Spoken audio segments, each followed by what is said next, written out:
Today someone sent me a link to the 6-minute long source video for the Wolf audio file that confirms and was used by me to make a stereophonic audio file of the shooting in Las Vegas.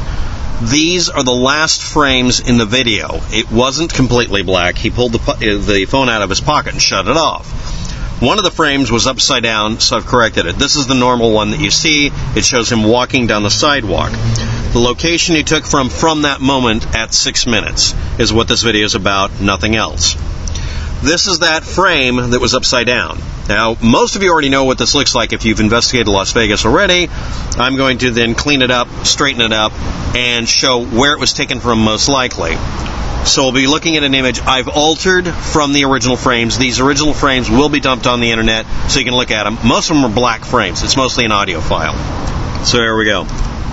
This is a frame, that single frame, chopped up and straightened up just so we can do this lineup for the Google Street View.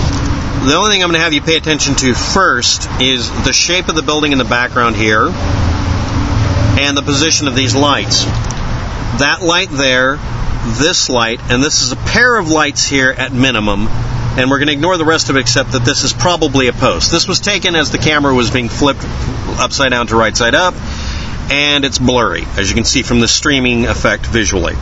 So we're going to go to the next image. Sorry about that. So I'm going to need you to concentrate on this pair of lights here.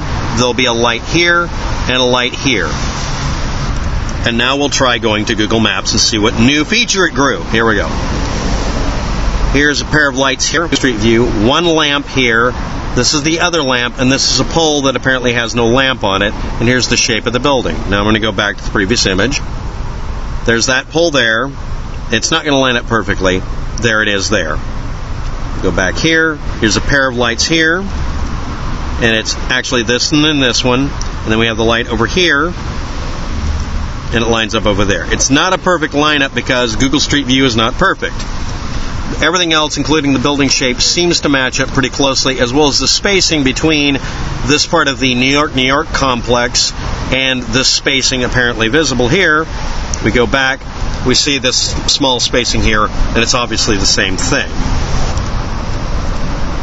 So the angle it was taken from most closely matches 3803 Giles Street, which means the most likely location for our cowboy that was taking the video is right where this blue and red paint splatter is on the sidewalk. And this is a February 2018 image.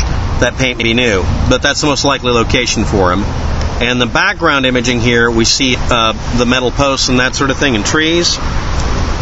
So that kind of matches up with this. It's blurry. This is an interframe image. All I'm doing for this is simple. The whole point of this video is very, very likely to have occurred there. That obviously it has. And this is in hopes that Mr. Visual can take the audio from it and extrapolate kind of backwards where it came from by comparing it to other audio. I guessed at the location the original audio was taken from, where you hear that poor lady screaming, was probably...